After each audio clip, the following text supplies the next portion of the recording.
Griffith facing adversity again as a pitch on the way. Misses outside, not by much, but enough, and it's 1-0. Yeah, I thought he had it there. It looked like a good pitch.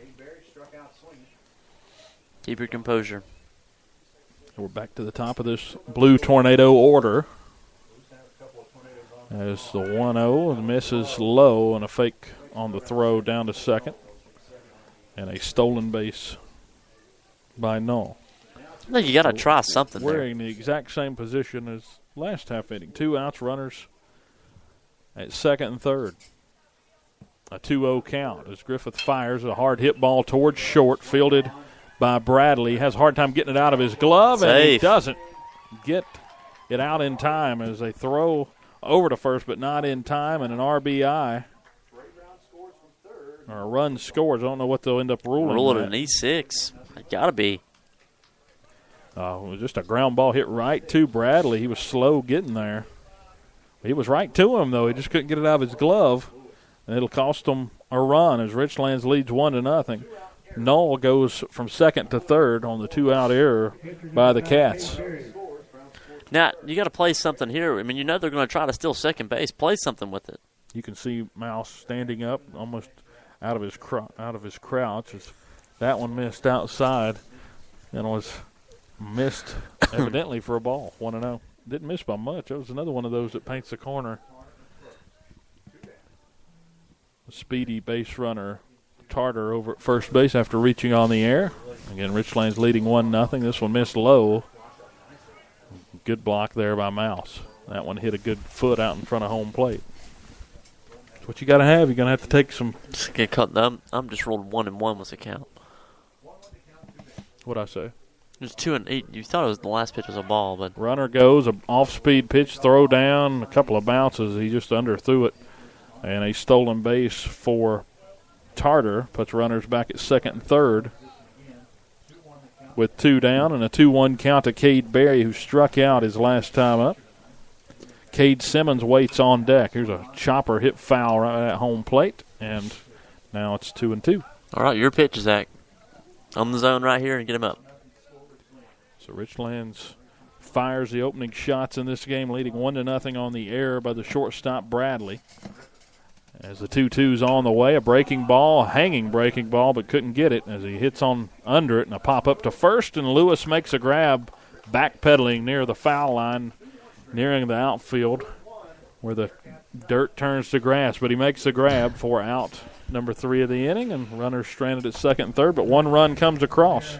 1 run, 2 hits, 1 error, and 2 left on base, and Richlands holds a single run advantage as we head to the bottom of the second inning. Again, that shutout inning coming up in the middle of the 4th inning. You can tweet us at VHS Bearcat Radio. We'll be highly disappointed if you have a Twitter, and I'm sure that at least one of our listeners has to have Twitter, right? Surely.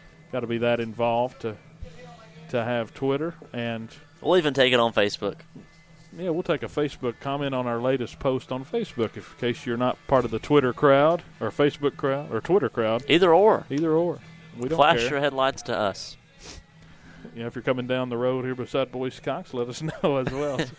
We'll also have this day in baseball history coming up in just a few minutes. So I know Mark's always excited about it. And while we're in a half inning here, Mark, trailing 1-0, let's talk about something that sort of happened, after it's been a while since we've been able to. We haven't really met in a long time, yeah. I wanted your opinion on the yodeling cowboy, the Walmart kid. I wish I could find something that I was good at to wind up that big and famous, but don't know. He's not that big though. He's not very big, but I mean, think about it. In 3 days' time, he went from Twitter famous to overall viral to on Ellen to playing in the Opry. And he's getting to have his own concert at that Walmart, too. That's stupid. I think that's stupid. We're just going to do all Hank Williams songs, that. Well, I think about it, why? You're going to go play at the Opry. I feel like that's just a huge step down and go play at a Walmart.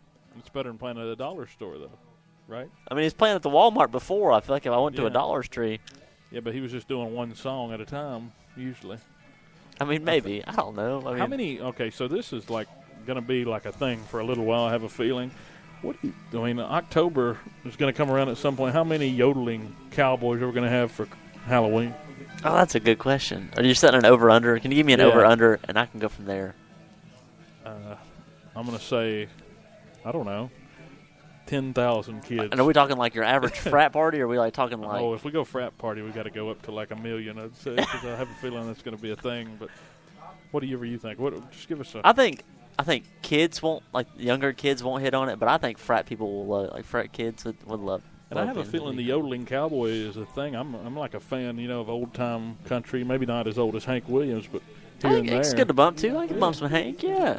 But like but that country crowd might start getting a little bit of revitalization. I'm sure Hank Williams might be getting some downloads this week, on iTunes or something that you wouldn't see from a singer from that era. But we're back to action here. In case you're just wondering why we're talking about the yodeling cowboy. If you haven't heard it, you need to go to YouTube. He's incredible for his age, yeah. It is. As for the Cats, it is Anderson. He's hit on the foot to open the inning. And now you get that leadoff runner back on first base for the Bearcats. Bearcats trail 1-0 to Richlands here in the Southwest District home opener for the Bearcats as they won yesterday on the road against Tazewell. So you're facing two Tazewell schools in a row. Richlands and Tazewell, as Noah Haas will come to the plate. Third baseman for the Cats, Jared Mouse, is waiting on deck. The catcher is getting a wide lead and a almost errant throw there, trying to get Anderson as they threw it across. Cole almost threw it into the dugout, or at least into the backwash area there behind first. Almost into the restroom area over here at Boys Cox. Haas shows bunt and puts a beauty down the third base line, charging his Tartar, throwing across in time to get Haas, but he got the sacrifice nonetheless. So moving Anderson to second with great bunt. One out. Yeah. Bigger guy putting down the bunt there for us. The third baseman for the Cats is just a little bit more wheels. That'll happen sometimes, right? It goes 5-3 on the putout for out number one, and now Jared Mouse will come to the plate with Michael Bradley waiting on deck. Mouse, a senior, had 16 plate appearances last year, went 5 for 16. That's a .313 average. He's actually a Tennessee High transfer, and originally a catcher. Awful close to a balk there. Don't know. He got that foot off before he turned. Cole trying to go, kind of a Tin Lincecum, as you said earlier. Look, Bronson Arroyo. Arroyo. Randy Johnson without a creepy mustache. Pitch on the way, misses outside. 1-0 to Mouse. Runner at second is Anderson. So hear me out. Have you ever realized Randy Johnson and Alan Jackson look a lot alike? Like mullet Randy true. Johnson? I didn't think of that. You're right. Like, you're thinking of like Arizona Randy Johnson. Oh, yeah. Like that misses outside, bounces off the catcher Barry, and taking third without a throw. Not a good slide. Is Anderson. And yeah, that slide's a little rough. I'm sure Coach Daniel's telling a joke about it or two over there. He got down, but almost broke an ankle in the process. Like the jersey vest with a shirt underneath, Arizona Diamondbacks. Yeah, that like gray with the purple pinstripe, Randy Johnson. With the purple shirt underneath, yeah. 2-0 count to Mouse. Runner at third base after the wild pitch. That one, a called strike at the knees, and it's 2-1 as Mouse can just put one in play here. Richlands, again, playing with a lead, but everybody playing back except for third base as Tartar's playing even with the bag with the runner there. 2-1, misses outside, goes behind the batter's back, and coming in trying to score is Anderson. Without a play at the plate, he does, and we've got a tie game. Didn't take long for the Cats. They had the hit batsman, that was Anderson, got on, and then Haas sacked him over to second. A wild pitch got Anderson to third, and another wild pitch has scored him. Cats have a run, but no hit yet in the ballgame. Yeah, we'll take it. As Mouse, talking about manufacturing, as it counts 3-1 to the Bearcat catcher. Pitch on the way, misses inside, hit him on the knee, and another hit batsman. Either way, it was ball four, but I think he could have got out of the way there and saved the pain a little bit. It wasn't a very quick pitch. John Clifton's going to come in and run for Mouse.